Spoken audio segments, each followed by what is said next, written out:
Welcome to Order Militaris Radio TV.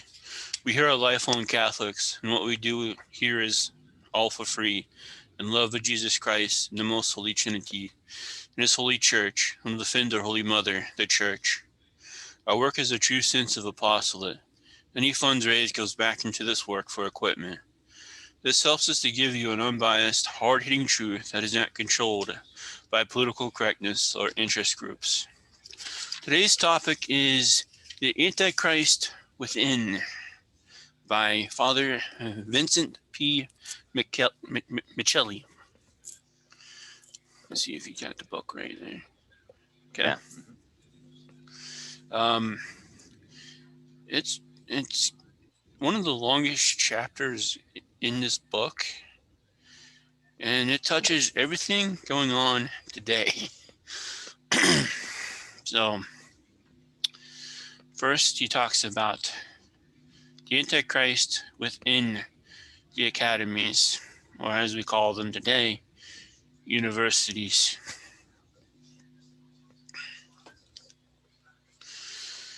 Yeah.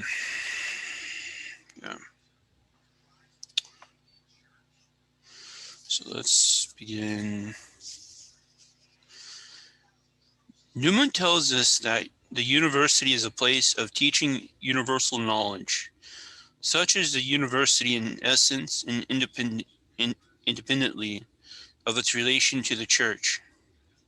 Now, it has always been a reasonable lay in Catholic understanding that the university administrator, professor, or student, like every other student, is bound to patriotic duty, and in harmony with that to a dedication to the common objectives of the intellectual moral search for truth, and an integrity united by common agreement on the methodology, demonstrations, and experiments suitable to the enlargement and perfection of each discipline of learning. Moreover, scholars, scientists, philosophers, theologians have always agreed that this community of minds created by the vision and needs of larger religious and civic communities is meant to be at the service of these larger communities which continue to inspire and to sustain them. Even when he speaks of a secular university, Newman emphasizes its constant need of the Church's assistance, of its theological fulfillment, if it is to truly teach universal knowledge.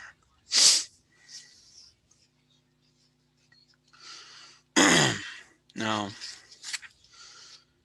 but unfortunately today, the Catholic University has become restless in its natural home, the Catholic Church. Everywhere it's loosening its filial bonds with the teaching Church, and often enough deliberately canceling out its Catholic connection. Already like Henry VIII of England, who certainly was and is a shadow of the Antichrist, some former Catholic universities have confiscated church property and treasures and turned them over to use in purely secular projects. They have appropriated schools, colleges, universities, properties, and monies that have generously flowed into the astronomical figures from the hearts of Catholic parents and faithful, who gave not only their children to the Catholic schools, but their savings in the belief that the religious education given in those schools would prepare men for profitable lives in time, while leading them in holiness to the beatific vision in eternity. These former Catholic universities, like Judas, traitor and forerunner of the Antichrist, have turned over to the enemy for a price. The Christ who is the supreme teacher and master of the truly Christian school.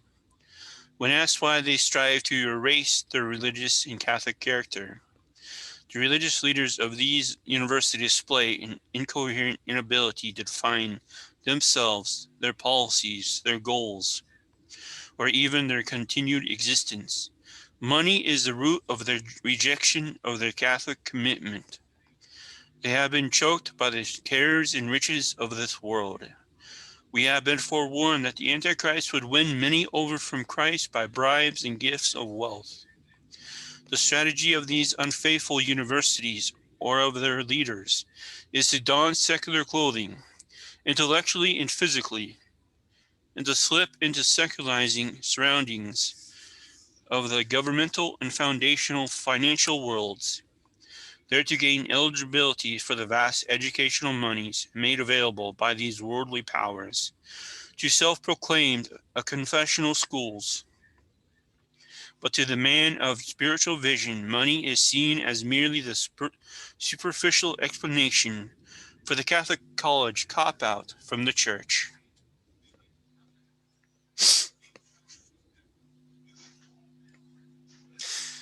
Father Miceli was a real countercultural. He was very countercultural for his day in the late 70s and the early 80s, and he was a strong critic of what was going on in the universities, which was not widely recognized back then, how deep the apostasy was. He was like a warning. He was warning Catholic parents everywhere, and it's not that it wasn't. Fulton Sheen had already warned in the 50s about the problem, in the 50s and 40s. Not many people heard them unless you listened to radio a lot. Father Miceli really put a mark on it. And alas, he wasn't listened to, because the downward slide has just kept going.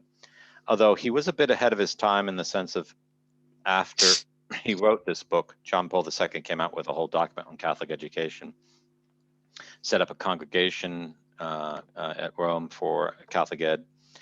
But it was so dumbed down and limited that it had no effect on anything. It only regarded pontifical institutions, and then it didn't really allow the congregation to make any intervention. People could write letters of complaint and would get back. It was basically like a rap on your hand kind of a organization. And well, after Benedict was forced out, it's become a completely non-plus institution, has no effect whatsoever. So the Marxists have known well that they can gain control of minds, they can manipulate nations. And the modernists have chiefly tried to do that through Catholic education, and they've completely destroyed the university systems around the world.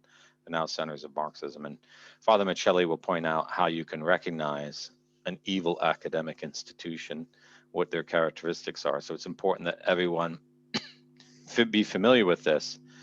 Don't imagine that just because a school calls itself Catholic or was founded by a saint, that it's still faithful to Christ or the Church.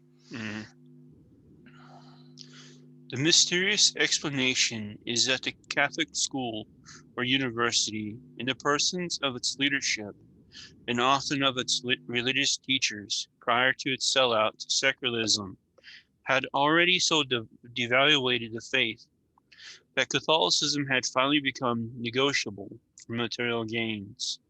Today there is such a general apostasy of once Catholic schools from the faith that the Antichrist would find himself right at home in the heretical, revolutionary, immoral atmosphere that pervades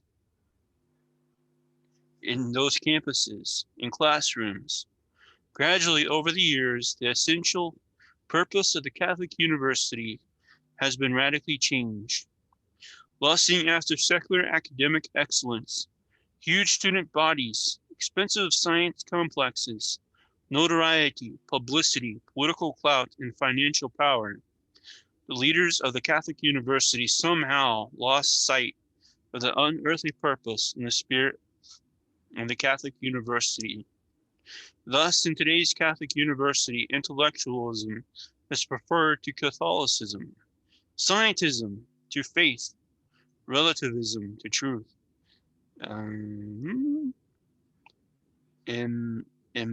manichaeism to transcendence, subjectivism to reality, situationism to moral integrity, and anarchism to authority. The essential purpose of the Catholic University has de facto been changed, despite the lip service that is still paid to the original Catholic ideal. Conduct flows from that is still paid to the original Catholic ideal. Okay. Conduct flows from convictions. And when the conduct is consistently deprived, it is because The convictions have been corrupted. For example, Judas, forerunner of the Antichrist, had radically changed his deepest convictions about the person and mission of Christ before he sold his Lord for 30 pieces of silver. No virtuosity at contorted rationalization can mask the massive turning away from the Catholic ideal that has taken place in Catholic universities of the United States.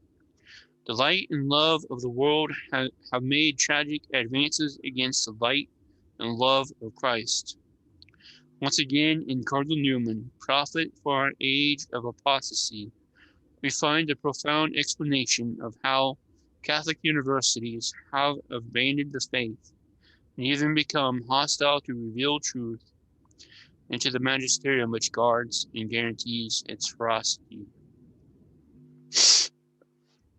Yeah, and the real problem here is, and this is how these universities fell out, is the Catholic university was founded by clergy, okay, and by bishops, and all or by royal charters, but they were always under the governance of the church.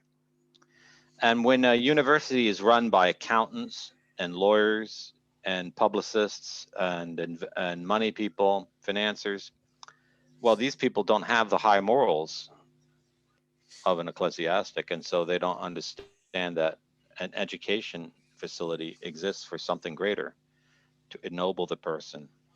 If you have these low kind of people who should just be in administration and never actually governing the university, govern it, then they're going to think that it has to produce money. It is a business. It has to be run by a business, and this is what's also destroyed dioceses and religious orders. Yes, you need accountants, you need lawyers, you need these kind of professionals, but they can't be put in positions of governance, or they'll change the very ethics of the organization, and then everything is downhill from there. And this is from Cardinal Newman. It is no sufficient security for the Catholicity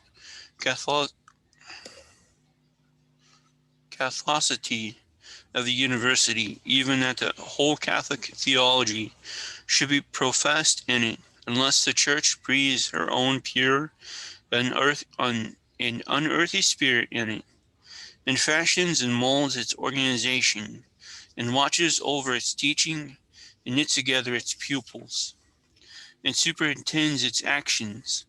It cannot but be that it left to themselves, they will, in spite of their profession of Catholic truth, work out results more or less uh,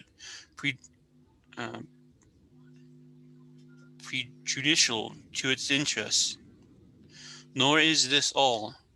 Such institutions may become hostile to this revealed truth, in consequence of the circumstances of their teaching, as well as of their end. They are employed in the pursuit of liberal knowledge, and liberal knowledge has a special tendency, not necessary or rightful, but a tendency in fact, when cultivated by beings such as we are, to impress us with a mere philosophical theory of life and conduct, in the place of revelation. It is not that you will at once reject Catholicism, but you will measure and proportion it by the earthly standard. You will throw its highest and most momentous disclosures into the background. You will deny its principles, explain away its doctrines, rearrange its precepts, and make light of its practices, even while you profess it. This intellectualism first and chiefly comes into collision with precept, then with doctrine, then with the very principle of dogmatism. This is profoundly true, and you see this in so many Catholic adults. Their Catholicism is limited to saying, well, they go to Mass and calling themselves Catholic and maybe using the rosary. But when you take them out of the religious context and actually ask them the way they would do something, it's completely secular, it's completely worldly, and it's completely godless, because their religion is only on their lips. It's never going into their mind or into their hearts. And therefore, they scoff any proposal that you would actually put the Catholic faith into practice. And this, if we were going to talk about the treachery of academia, we should talk about the treachery of Catholics in social media. This is the classic case. You have people that have followings of hundreds of thousands of people. You suggest they do something Catholic? Or you even leave a comment about doing something Catholic? No, because their social media apostolate doesn't exist for saving your soul, doesn't exist for educating you, doesn't exist for actually promoting vocations or upbuilding the church. It only exists for their pocketbook. That's all it exists for. And that is the exact same error that Father Miceli is condemning here. They'll talk the faith, but they'll never walk the faith. It's all for making money. They're mercenaries to the end, and that's why they support the New World Order, Bergoglio, and all the lying, thieving bishops that are out there. And they'll only prance on certain positions. If they think they have to prance to get some money, they'll prance very well. Or you'll have these sites that were telling you to wear the mask, and now they're telling you that the scamdemic is a complete fraud. Well, 6 months ago, you told everyone to wear the mask. You don't remember that, do you? Well, I remember that, And this is what we're talking about. This is what Father Miceli is putting his finger on. And this was something that was going on way back in the 70s, the 60s and 70s.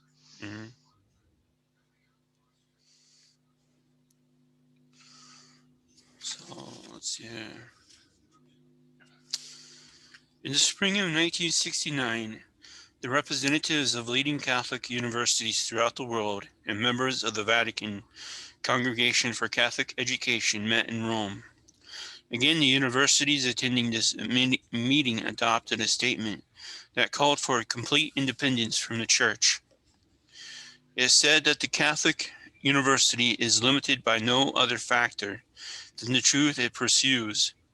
Every limitation imposed on the university which would clash with this unconditioned attitude for pursuing truth will be intolerable and contrary to the very nature of the university. It's like saying that man can't be free unless he renounces God and Jesus Christ. It's completely Masonic.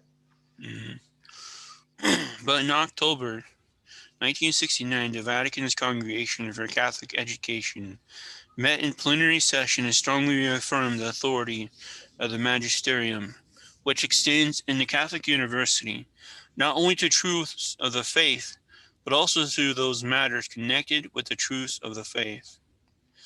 To fulfill its mission, a Catholic university must be seen as existing not only in the world, but also in the Catholic community, and therefore it is related to those who preside over the Catholic community, the Catholic hierarchy. Obviously, the specific purpose of the Catholic University cannot be realized if those whose proper function is to be the authentic guardians of the deposit of faith are relegated to the marginal place in its life and activity. And what Father Miceli was talking about is an age in which the local churches are pretty much still teaching the Catholic faith, and the universities were going way off the rail. We're at a point now where you would probably, the audience is going to say, the last person I'd want to control my university is the local bishop. He's a raving heretic. And here you have to understand that raving heretics are not members of the church and neither heretical universities.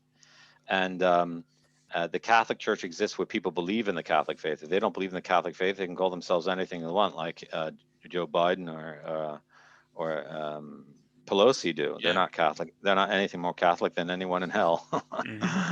And there's probably people in hell that are more Catholic than them. But so he's talking about the way the world should be. And he's not advocating that liberal bishops run universities, obviously. He's obviously presuming that the bishop itself would be Catholic. Alas, we don't have to say that because the Vatican's been completely overrun by heretics, and no one even here at Rome is doing anything about it. And the cardinals have completely given up on it. They'll dance and prance for their little one issue, like Cardinal Sarah, who came out talking about terrorism in the wake of the attack at Nice in southern France. But he forgets that a year ago he said that people who don't believe Bergoglio is the Pope are an extremist or nuts. So they're complete fakes. They're complete frauds. And but this goes back to what Father Miceli is saying. When they no longer consciously intend to serve Jesus Christ in everything they do, then they just go off the rails. When rebellious theologians of international fame are officially invited by many Catholic universities to address large student bodies and to attack the glee of these uninformed youth, the nature of the Church, its infallibility, its priesthood, its papacy, its moral code, then this can scarcely be called a performance of profound scholarship or reasonable freedom.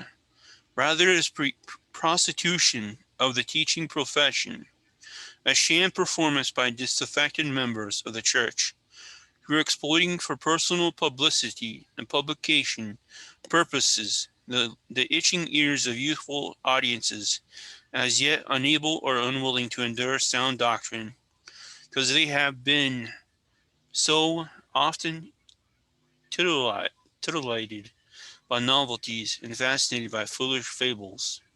Newman, Newman knew and exposes the infidelity of such forerunners of the Antichrist. Every now and then you will find a person of vigorous or fertile mind who relies upon his own resources, despises all former authors, and gives the world, with the utmost fearlessness, his own views upon religion or history, or any other popular subject. All his works may sell for a while. He may get the name in his day, but this will be all. His readers are sure to find on the long run that his doctrines are mere theories, not the expressions of facts, that they are chaff instead of bread, and then his popularity drops as suddenly as it rose. And there was a lot of pop teachers like that in the 60s and 70s. Father Miceli was, having been an academic himself, was quite up on that, and that was all the rage in the 70s. These gurus and these people who taught you this or that pop theory, and well, a prime example of that was the Beatles. They went off to India and followed this guru, and they found out that the guy was a complete fraud, and they got hoodwinked by him. And all these new fly-by-night teachers are the same thing, whether they're denying canon law because they want to support Bergoglio, or they're coming up with crazy words like benevacantists, and they're this fly-by-night thinkers. These people will not even be a footnote in the pages of history, because they're willing to sell out the great questions of our age, the great truths that we need to live by, just so that they could get popularity, money, and sell some books. That's the way they are. Yeah. Father McKelly really slams them home on this next section. The Antichrist in the new Christianity. Here's prophetic now. And remember, Father Miceli is a Jesuit, so maybe he had inklings of what was up. From what we have considered above, it is clear that intellectuals have awakened the world to the spirit of rebellion. Some Catholic intellectuals, playing the role of forerunners of the Antichrist, have helped create a spiritual wasteland, a condition of crisis and confusion within the whole Christian world, but especially within the Catholic Church. They are questioning and protesting almost everything: dogma, morals, sacraments, liturgy, government. Their spirit of defiance is animated by the fires of social hatred, a hatred which rejects the sacred. Political passions have achieved an ascendancy over Christian virtues within the Christian world. As apostles of the modern mind in the technocratic world, dedicated to humanistic atheism, many Catholic intellectuals keep clamoring for their rights, using politics, litigation, demonstrations, and even violence to get them. Intellectuals have organized political hatreds today, have made these passions universal, coherent, homogeneous, permanent, preponderant. Anyone can hear, read, or recognize them in crude daily newspapers, radio broadcasts, and TV documentaries. And that's become the politics of modern times, the politics of hate and the distortion of all kinds of words. And he's showing us where the nesting ground of these ideas are. There were the universities that apostatized from Christ. Mm-hmm. The Christian world is dying because of its apostasy from Christ, His church, and their transcendent God. The erosion in Christian faith is founded on the evanescence of the Christian mind, and this loss of the Christian mind is due largely to the treason of Catholic intellectuals who have gone lusting after the wisdom of the world. We are witnessing today the eclipse of true theology, that is, the study of God and God's creatures in relation to Him, as known by reason and revelation through the teachings of Christ and His church, as she contemplates, follows, and grows up in Him. What is taught as theology today is not the science of God, but the science of man's thoughts about God. This amounts to the historical and genetic study of the leading ideas of all religions, a discipline which does not assume or even investigate the truth of these ideas, but is solely interested in discovering the steps of evolutionary process whereby they have come to be what they are. There is no true theology today because there no longer exists in Christian mind a consciousness aflame with love for the teachings of Jesus Christ. Mr. Harry Blamers, an intelligent, sensitive Christian layman, realized this tragic condition of man as far back as 1963. At that time, he wrote a book entitled "The Christian Mind," from which we quote the opening paragraphs. So, yeah. Mm-hmm.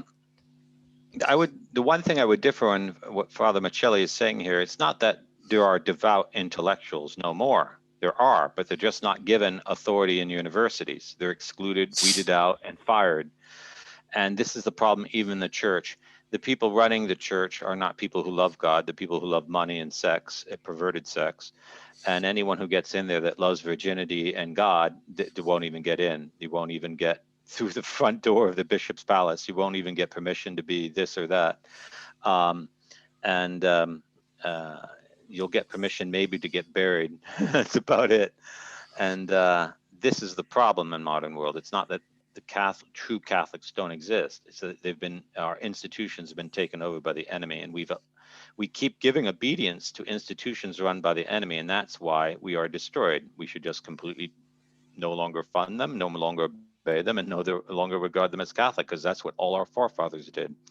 That we keep obeying institutions that have apostatized as if they're authority over us is that sin which makes us part of the kingdom of the Antichrist and makes us traitors to Jesus Christ.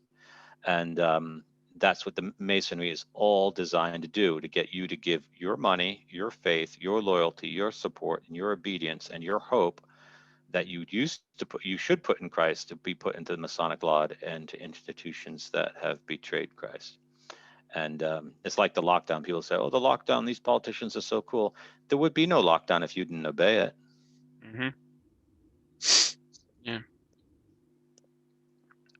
And reading that opening section on Antichrist with the Antichrist and the New Christianity, the first thing that came to mind with all those Catholic big names on Twitter,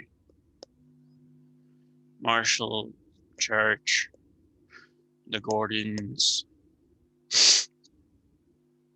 all of them. And explain why they came to mind when you read the passage. Because they're always bickering, they're always arguing, there's never peace. You bring up something to them that's good, They come out of nowhere and attack you. Yeah, because they're running personality apostolates. Okay. Mm-hmm. And they're not running Catholic apostles. These are not men of God. Okay, these are laymen, and they're not even men of God that seem to be pious. Let us say, okay, they're definitely turf defenders, and they'll run after an issue if they think they can get more hits on it.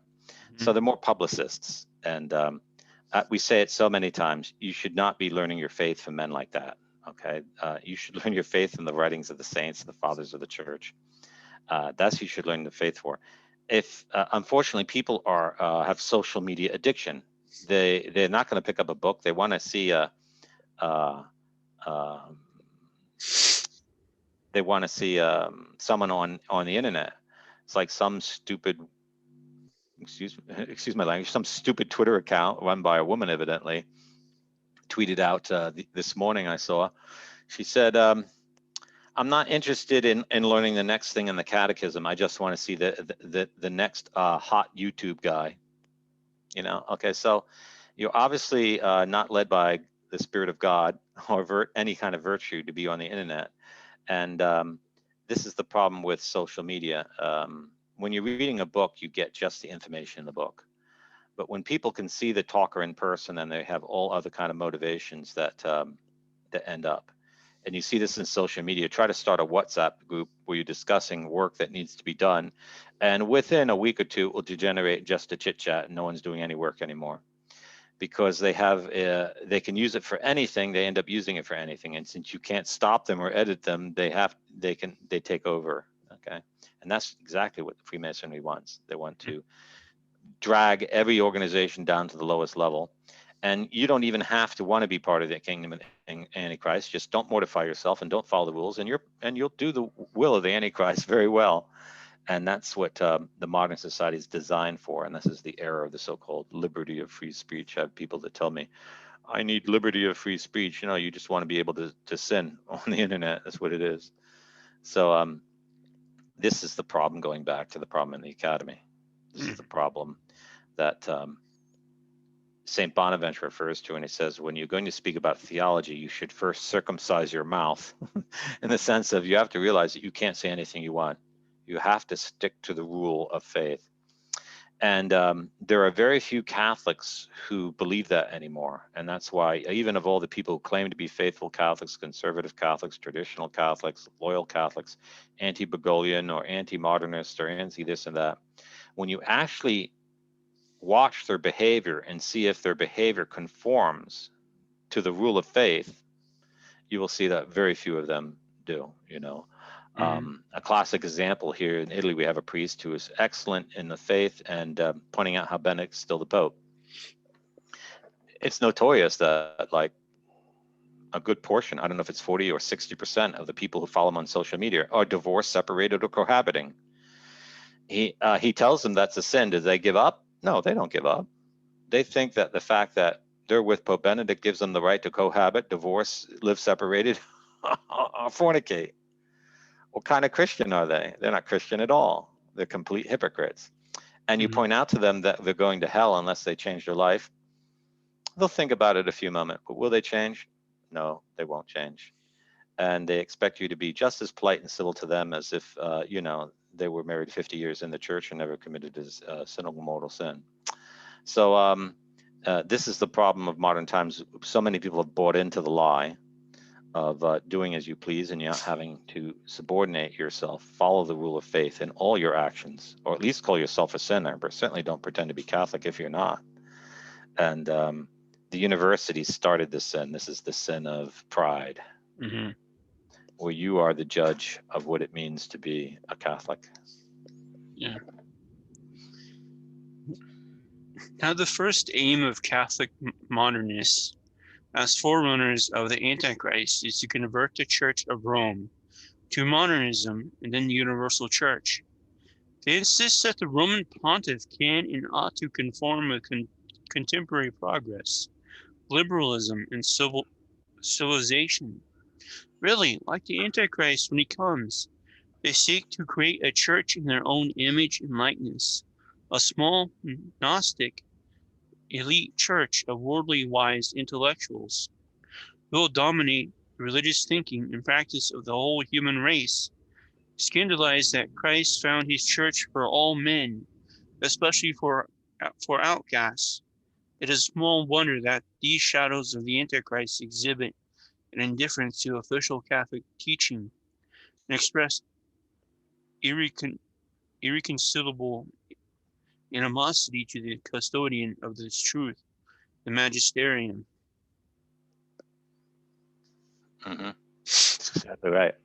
So they know who the enemy is, the enemy of law and order and rightness, truth and tradition and faith.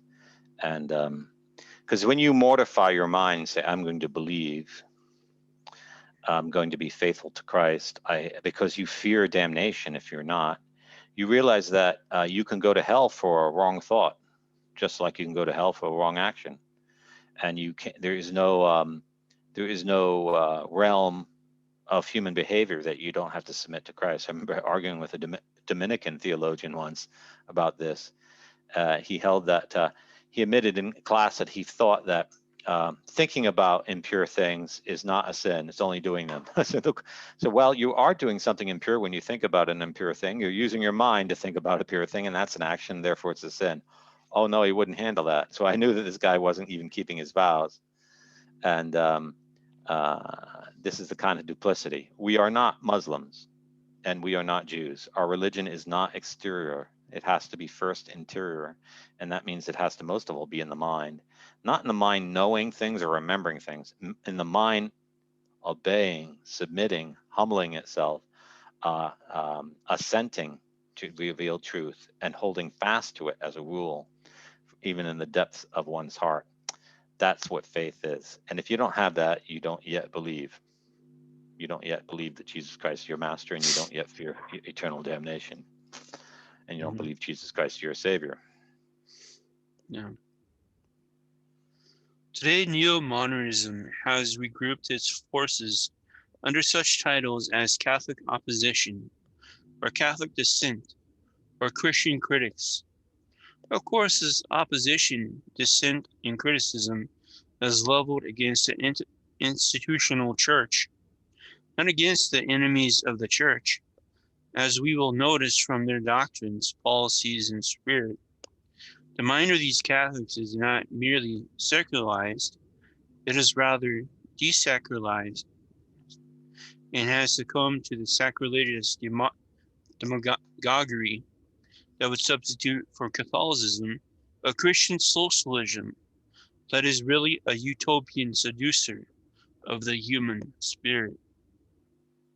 Yeah, and Christian socialism now dominates vast sections of society and most of the church. That's why the bishops are always worried about getting money from the state for this or that social program. But actually defending unchanging truth, no, they're not interested in that because it doesn't bring money. Well, wrong kind of people running the church. The Vatican contributed this because after the Second Vatican Council, they appointed accountants to be bishops. Mm-hmm. And so they didn't have men who loved God, they had men who loved money. Christian socialism. The guys down in Oklahoma, the those tradies. Mm-hmm. Yeah, there's a big group of Christian socialists in Oklahoma. I think they're went like Benedict option out into the countryside, but they're socialists. So, well, that's just a utopianism, you know. They didn't go to the countryside to be holy. They went to the countryside for other reasons. So, it's not to imitate the monks in the monastery and become holy. That wasn't it at all. It was like social reorganization. And as you point out to these people that no, well, you shouldn't be involved in socialism if you go to the countryside. You should be holiness or to promote the Catholic faith. They're not interested in it at all. No, not in the least. And the number of groups that are socialist is just unbelievable. Even here in Italy, I'd say almost every Catholic organization, almost every Catholic thinker has been infected so deeply with socialism. You point out that socialism is wrong to them and they don't know what to talk to. They don't know what to say to you. It's like you're talking about a philosophic system that's not even in their universe. You know, the state is to defend the honest and suppress the wicked. They're like, what? What? If it did that, you would have to get rid of most of the crooks in the state. Mm-hmm. You'd have to get rid of all the politicians. So they don't even have that definition. For them, the state is to serve the greedy, the avaricious, the lustful, and the libidinous. And that's what the state is for. And if you don't like that, you're some kind of a Catholic Taliban that needs to be hauled away. You ready for him to talk about not Bergoglio by name, but what he actually does? Yeah, let's hear it. The New Catholics, enlisting under socialism banner, must achieve the kingdom of God by destroying capitalism. The new evangelism, the true meaning of the Gospels, in economic, not spiritual, arising from service to the poor. Only the poor and the socialistic champions can understand the Gospels. The magisterium has misinterpreted the meaning of the Gospels these 2,000 years, using them to exploit the poor and remain in power with the mighty of this world. The new ecclesiology. The church is part of the world. She does not exist for herself, but to serve the world. Hence, she must dissolve all her institutions. In her liturgical life, any members may function as priests. In her jurisdictional life, local churches must be autonomous, for all authority comes from the faithful who share co-responsibility. The new passion for Christ. But this love is not for Christ the God-man, rather is for Christ, who is only a great man, the man for others, the friend, the defender, the liberator of the poor, indeed the revolutionary or grand subverter, aiding the poor to overthrow all corrupt institutions, the traditional church included. Here we have many antichrists within the church sowing the seeds of heresy, dissension, suspicion, and violence. The resentful apostasy from the teaching of the church must be answered, and they must be unmasked as shadows of the Antichrist within the church. Oh boy. He basically summarized the entire pontificate of Bergoglio. It's complete. That's a perfect analysis. And it makes you want to think that maybe the subtitle should be Bergoglio on this book.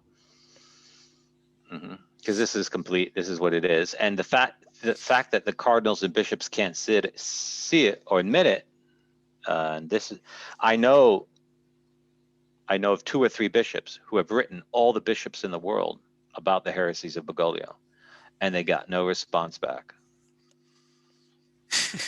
So that if you want to talk about the stars falling from heaven, the mass apostasy, the bishops are number one and first line of it. And they will all burn in hell for it, because they're committing a far worse sin than the layman who doesn't know where to look and where to find the right doctrine, because he's not educated and not trained in it. The bishops have studied it. They've dedicated their life. They should know where it is. For them to give it up on it, and what they gave up Christ for, is something foul, dirty, and filthy. Perverse sex is what it all boils down to. All these people are compromised. Because an honest man, you can't remain chaste unless you have a revulsion for sin, a revulsion for impurity, which is, I would say, of all the temptations, probably the one easiest to fall into. And if you don't have a strong habit of being revolted by sin, finding it disgusting, then certainly you're going to fall into all the other sins. So they don't even have that. If you don't have chastity even, there's no way you can avoid heresy. And that's why all these bishops and cardinals have fallen. Oh, this next section, he hammers it home against Bergoglio. Okay, let's hear a Jesuit say it. In brief reply to these errors, therefore, it must be noted: 1. A religion of man must deny God and produce a decapitated love for man who is lovable only because God loves him and died for him. 2. The straitjacket of imminence prevent, prevents salvation from entering man's history from above. It denies the eschatological kingdom and reduces religion to being a mere political ideology, an exercise in utopian futility. 3. The Gospels belong exclusively to the Catholic Church, who authentically gathered them together.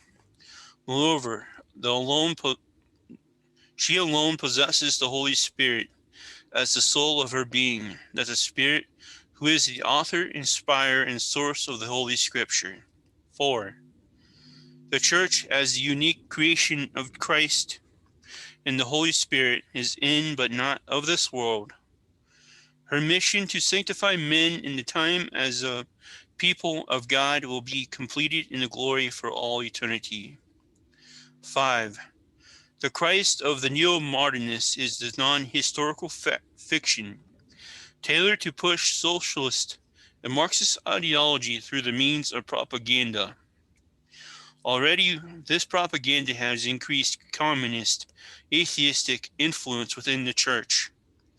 The National Jesuit News produced a document entitled National Planning and the Need for Revolutionary Social Strategy, a Christian Maoist perspective. Therein, we read that the Society of Jesus must purge itself of its Bourgeoisie.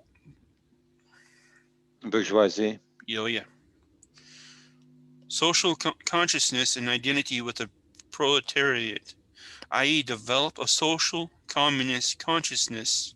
Moreover, according to Father Dennis Willigan of the University of North Carolina, this document has been circulated among Jesuits in a number of provinces and has received a generally favorable reaction, inasmuch as it represents a step toward a construction of a revolutionary social strategy for the Society of Jesus, which is explicitly neo-Marxist and Maoist.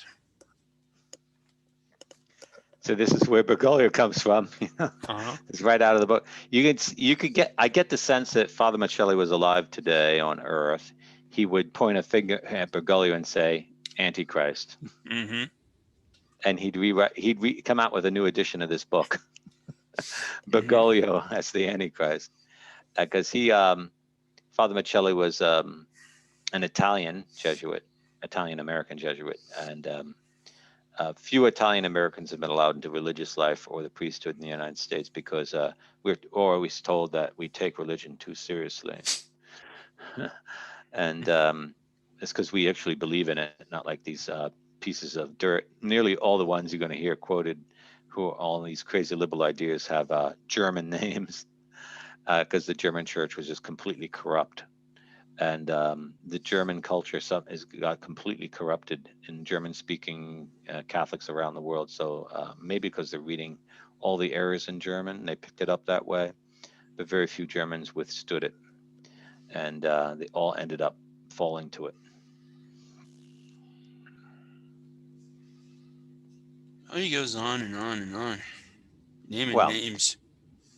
I highly recommend this book of Father Miceli. When I was a young man at the University of Florida, I actually met Father Miceli, and he had just published this book, and he encouraged me to get a copy. It cost me like $40 to buy a copy, which was a lot of money back then, $40. And it took me a while to convince myself to spend that much money for a book, because books just a few years before only $4 each. But it was a really great book, and I highly encourage you to read it. And Father Miceli, one of the great champions of one of the great last champions of in the priesthood of intellectuals, who had gone through all these studies that Jesuits went through and yet kept his faith, and called the people traitors that were traitors. And as a thinker, far more Catholic than I think any pope since Pius XII. He would say the truth. And this book, he couldn't even. I think the Jesuits didn't like him even publishing this book, and they wrapped him for it. He had to leave the Society of Jesus. He died a few years later of stomach cancer. I think that's what he died of, stomach cancer. Great man, Father Miceli. Yeah, I can see why he had to leave, because, well, in the next few pages he names names, names places, names dates of all Jesuits behind this. Hmm. And you're going to find all the friends of Bergoglio there. You probably won't find Bergoglio mentioned. Have you tried the index to see if he mentions Bergoglio? But Bergoglio is not an intellectual, so he wouldn't appear in the scene. But Bergoglio is the fruit, the smelly, stinky fruit of all this Jesuit twisted theology. No, Yeah, not there. yeah, he wouldn't become bishop for a few more years. He was still the superior there in Argentina.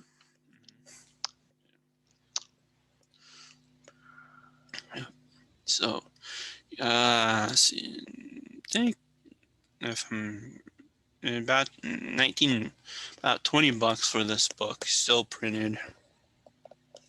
Okay, so the price has come down since. It's down to $20 now. Yeah. Mm-hmm. Just click the book cover in the show page. It'll take you to Amazon where you can get the book. Mm-hmm. So, and please like and share the show, and hopefully BitChute will have these videos up quicker today. I couldn't believe it. Our show yesterday on by Sutton was just recently finished before the show.